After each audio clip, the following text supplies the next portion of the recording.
Hello everyone, welcome back to my channel. आज के video में हम डिस्कस करेंगे subject educational technology, BSc nursing 5th semester. हम लोग डिस्कस कर रहे हैं बुक ठाकुर पब्लिकेशन से। हम लोग डिस्कस कर रहे हैं यूनिट 6। यूनिट 6 आपकी है असेसमेंट एंड इवैल्यूएशन।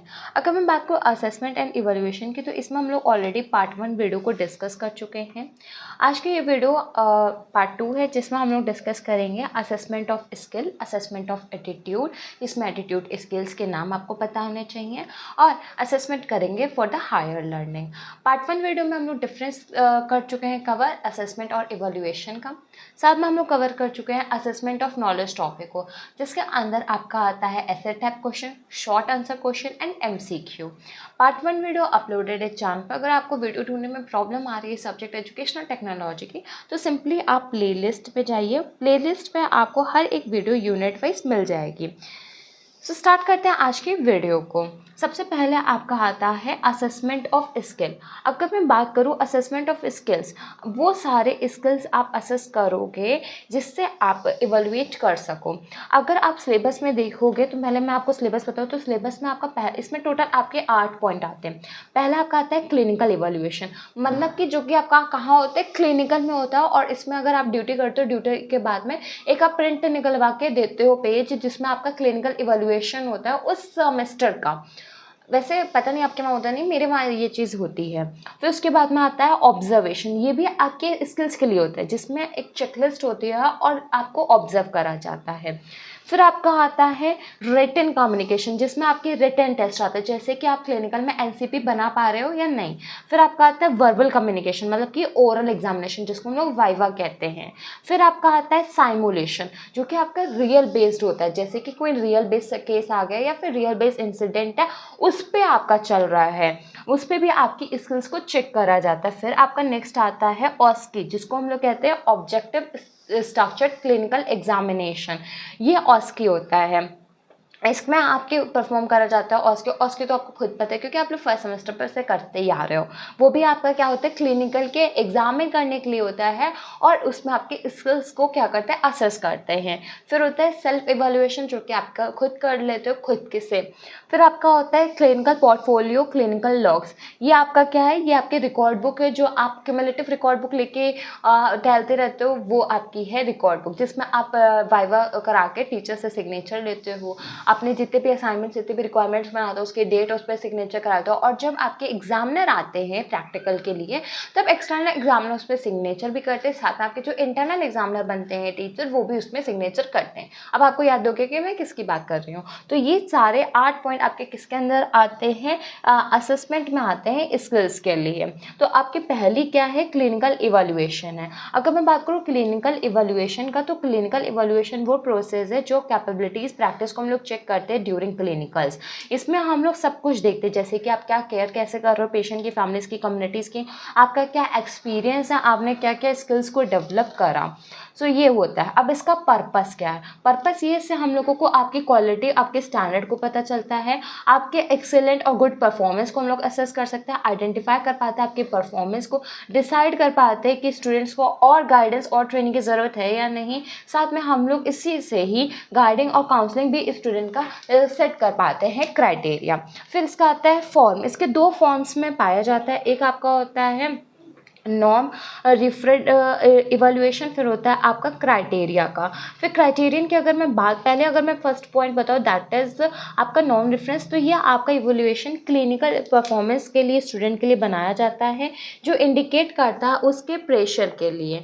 अगर मैं नॉर्मली इसमें बताऊँ, एग्जाम्पल दे रखा है, जैसे स्टूडेंट एवरेज है, तो उसका पूरे ग्रुप में कंपैरिजन करके आपको क्लियर करा, तो उसमें आपके एक से दूसरे को थोड़ा सा कंपैरिजन रहेगा। जो आपका सेकेंड वाला है, इसमें क्या आपका रहता है, जो स्टूडेंट है फुलफिल रहेगा, उसका आउटकम आ रहा है, वो आउटकम उसके खुद पे रहता है। फिर आपका आता है सेकेंड पॉइंट, ऑब्जर्वेशन मेथड। ये ऑब्जर्वेशन मेथड आपका दूसरा स्किल्स के असेसमेंट में आता है। ऑब्जर्वेशन मेथड में क्या होता है, जो टीचर होता है वो बच्चों को ऑब्जर्व करते रहते हैं, उसमें ऑब्जर्व करते हैं उनके स्किल्स के, उनकी थिंकिंग के बारे में। इसमें ऑब्जर्वेशन में आपकी 3 चीज़ आती है। पहली आती है आपकी चेकलिस्ट, दूसरी आपकी आती है रेटिंग स्किल, तीसरी आती है वीडियो टिप्स। अब इससे आपको क्लियर नहीं होगा ये सारी चीज़ें क्या हैं। अभी अगर मैं आपको सिलेबस बताऊँ तो आपको एकदम क्लियर हो जाएगा। जैसे कि अगर सिंपल सी बात है जैसे कि आपकी चेक ऑब्जर्वेशन है, तो ऑब्जर्वेशन में आपकी चेकलिस्ट होती है। चेकलिस्ट आपके कितने टाइप्स की होती है, तो चेकलिस्ट आपकी 5 टाइप्स की होती है। सबसे पहला पॉइंट दे रखा है प्रोसीजर चेकलिस्ट, मतलब कि ऐसी चेकलिस्ट जिसमें प्रोसीजर मेंशन होता है और जब आप प्रोसीजर परफॉर्म करते हो तो उस चेकलिस्ट में करा जाता है। चेकलिस्ट होती क्या है, आपके एक टेबल होते हैं जिसमें सारे पॉइंट्स इस तरीके से मेंशन होते हैं और वो टेबल के बाद में एक टेबल और दे रखी होती है येस और नो की, जिसमें अगर आपने करा होता है तो येस पे टिक करना होता है, नो पे नो। नहीं तो कभी कभी नंबर दे रखा होता है 0 1 to 5 में, आपको वो 0 और 1 का आपको वो नंबर करना होता है। अगर आपने वो स्टेप करा है तो आपको 1 दिया जाएगा, नहीं करा तो आपको 0 नंबर रहेगा। फिर आपका क्या होता है, दूसरी चेकलिस्ट क्या होती है, ऑब्जर्वेशन चेकलिस्ट। जैसे मान लीजिए आप काम कर रहे हैं और टीचर आपको ऑब्जर्व कर रहा है, तो वो चेकलिस्ट टीचर के पास रहेगा और टीचर आपको ऑब्जर्व करने के बाद वो देगा। थर्ड है कॉम्पिटेंसी चेकलिस्ट, जिसमें आप अपनी स्किल्स को चेक करते हो, उसको हम लोग कहते हैं कॉम्पिटेंसी। इसके नाम के आगे भी लिखा भी है। फिर है बाइनरी। बाइनरी चेकलिस्ट का मतलब होता है येस और नो, मतलब कि आप ये देखते हो कि आपने वो काम करा है या नहीं करा है, तो येस, नहीं करा है तो नो। फिर होता है सेल्फ इवैल्यूएशन चेकलिस्ट, जो आप खुद के लिए सेल्फ चेक के लिए करते हो। ये होती है आपकी चेकलिस्ट। अगर मैं बात करूँ चेकलिस्ट के बाद में आपका आता है रेटिंग स्किल्स। रेटिंग स्किल्स वो स्कोर होते हैं जिससे हम लोगों को पर्सन के एटीट्यूड, ओपिनियन और उनके लेवल के बारे में पता चलता है। इसके लिए हम लोग यूज़ करते हैं, इसके क्या टाइप्स दे रखे हैं, न्यूमेरिक, जिसमें आपके नंबर्स मेंशन होते हैं। जैसे कि पेन स्केल में एक स्केल होती है जिसमें नंबर्स मेंशन होते हैं, वैसे डिस्क्रिप्टिव एक डिटेल में होता है आपका मेंशन। फिर होता है ग्राफिक, जिसमें आपका इमेज आता है। फिर आपका होता है स्टेपल। स्टेपल आपका एग्जाम्पल है लाइकेट स्केल की तरह, जिसको हम डिटेल में पढ़ेंगे एटीट्यूड स्केल में। फिर आता है वीडियो टिप्स। वीडियो टिप्स क्या होता है, जब आप मतलब आप कोई भी काम करो, आपकी वीडियो रिकॉर्ड हो रही है, उसके बाद में उस वीडियो से आपको ऑब्जर्व करके बताया जाएगा कि कितना आपका असेसमेंट रहा। तो ये थे असेसमेंट के 2 पॉइंट। फिर असेसमेंट का तीसरा पॉइंट आता है रिटन कम्युनिकेशन। रिटन कम्युनिकेशन में आपको पता है कि रिटन कम्युनिकेशन के टेस्ट कैसे कराए जाते हैं।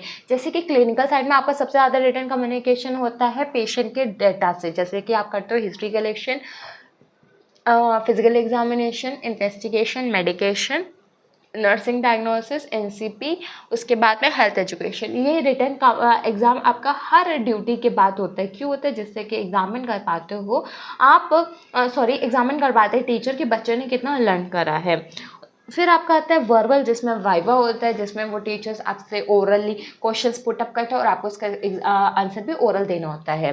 फिर आपका आता है साइमुलेशन। साइमुलेशन आपकी रियल बेस्ड पे होता है। अगर आपसे कहे कि साइमुलेशन कैसे आपके स्किल्स को असेस करता है, फॉर एग्जांपल मैंने आपको जैसे सारी चीज़ें समझा रखी क्लिनिकल की, फिर आपका कल मुझे आपको टेस्ट करना है, तो एक रियल केस आ गया, फॉर एग्जांपल रियल केस आ गया, किसी को एक्यूट रेस्पिरेटरी डिस्ट्रेस सिंड्रोम है, या फिर आपके ऐसे पेशेंट की इमरजेंसी कंडीशन है कि आपको उनको सीपीआर देना है, तो वो साइमुलेशन कंडीशन आपका रियल बेस्ड हो जाएगा। उस पर हम आपसे तुरंत पूछ लेंगे कि आपको कैसे क्या करना है और आप क्या क्या चीज़ें करेंगे। फिर आपका आता है ऑस्की। ऑस्की का फुल फॉर्म है ऑब्जेक्टिव स्ट्रक्चर्ड क्लिनिकल एग्जामिनेशन, जिसको हम लोग कहते हैं ऑस्की। एक और चीज़ है ऑस्पी, जिसको हम लोग कहते हैं OSPE, objective structured practical examination. जब प्रैक्टिकल एग्जामिनेशन कराना होता है तो हम लोग ऑस्पी कहते हैं, जब क्लिनिकल एग्जामिनेशन कराना होता है उसको हम लोग कहते हैं ऑस्की। ये ऑस्की होता क्या है, ऑस्की हम लोगों का असेस कराता है स्किल का, और ये आपके क्लिनिकल एग्जाम की तरह कंडक्ट करा जाता है। ये आपका एक अल्टरनेटिव मेथड होता है प्रैक्टिकल की तरह, और यह आपके हर उसमें करवाया भी जाता है। अगर मैं बात करूँ ऑस्की की, तो ऑस्की क्या होता है, ऑस्की एक ऐसे स्टेशन बनाए जाते हैं जिसमें आपके वो चीज़ें मेंशन होती है और इंस्ट्रक्शन है उस पर आप पे वर्क करना होता है, उस बेसिस पे आपको नंबर मिलते हैं। फिर ऑस्की के टाइप्स बहुत इंपॉर्टेंट है। तो ऑस्की आपके अगर पूछे जाए कितने टाइप्स के होते हैं, तो ऑस्की आपके 5 टाइप्स की होती है। पहला है ऑब्जर्व्ड स्टेशन। इसमें आपके स्टेशंस बनाए जाते हैं, यह बात आपको पता है। पहला है ऑब्जर्व्ड स्टेशन, मतलब कि यहाँ पे जो टीचर है वो ऑब्जर्व करेगा जब आप काम करोगे। फॉर एग्जाम्पल आप कोई भी काम करो, टीचर ऑब्जर्व कर रहा है और चेकलिस्ट के दौरान आपको नंबरिंग कर रहा है। दूसरा स्टेशन है अनऑब्जर्व, वहाँ पे टीचर आपको ऑब्जर्व नहीं करेगा, लेकिन आप जो काम करो उस बेसिस पे नंबर देगा। फॉर एग्जाम्पल आपने एनसीपी लिखा, उसके बाद में उस एनसीपी के जैसे आपने लिखा उस हिसाब से आपको नंबर दे दिया।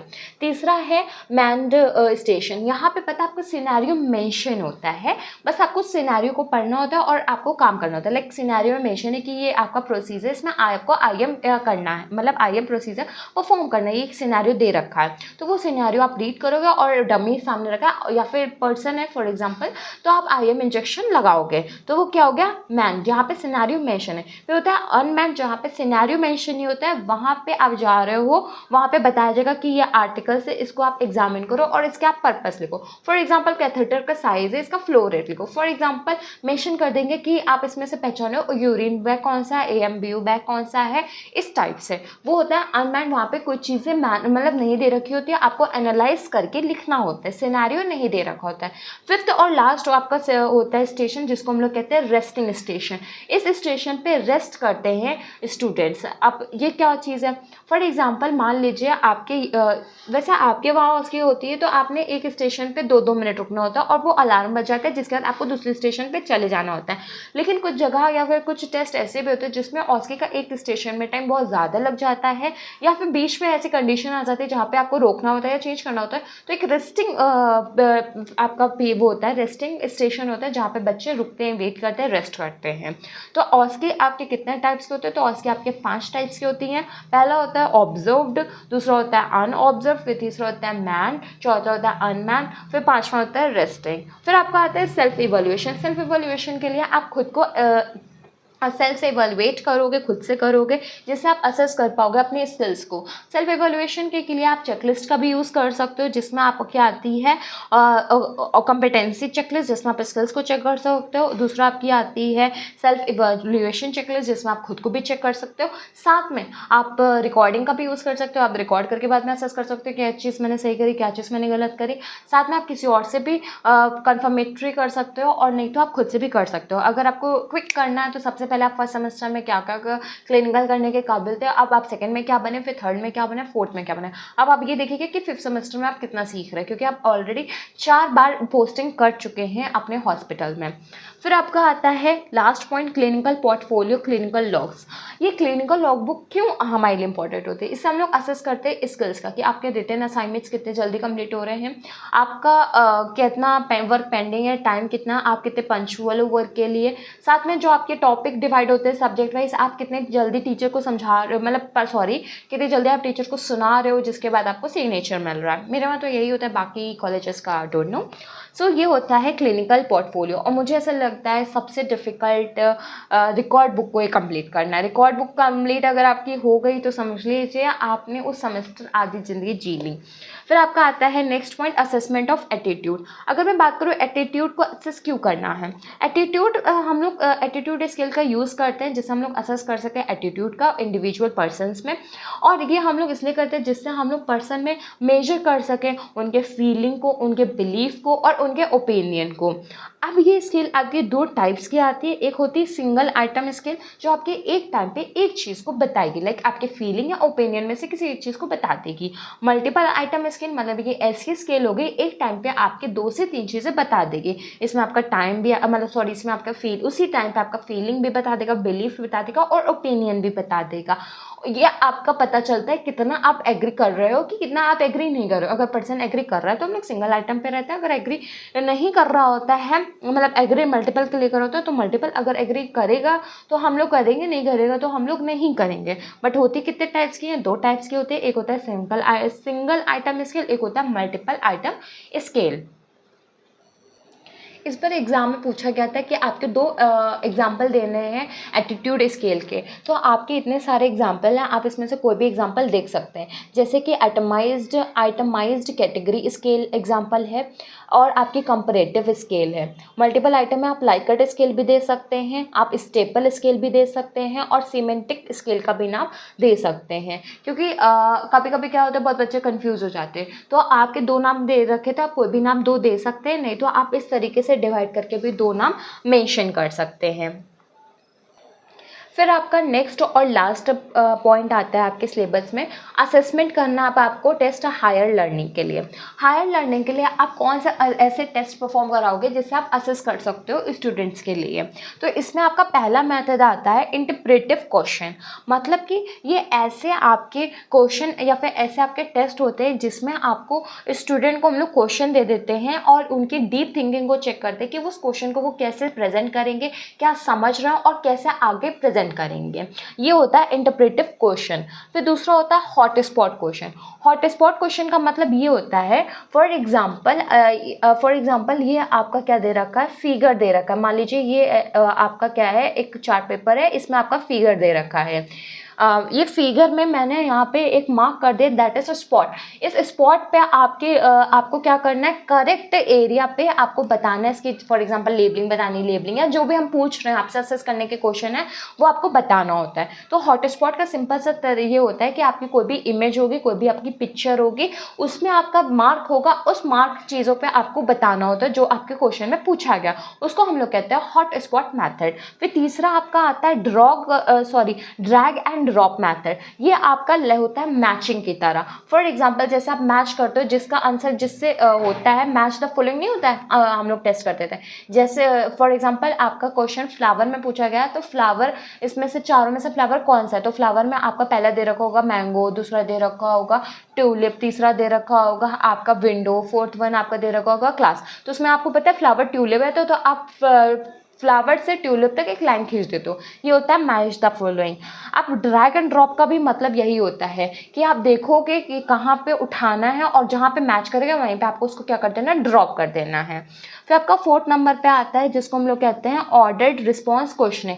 ये आपके ये होता है कि आप क्वेश्चन के रिस्पॉन्स मतलब क्वेश्चन पूछोगे और बच्चे का रिस्पॉन्स देखोगे कि इस ऑर्डर में रहता है।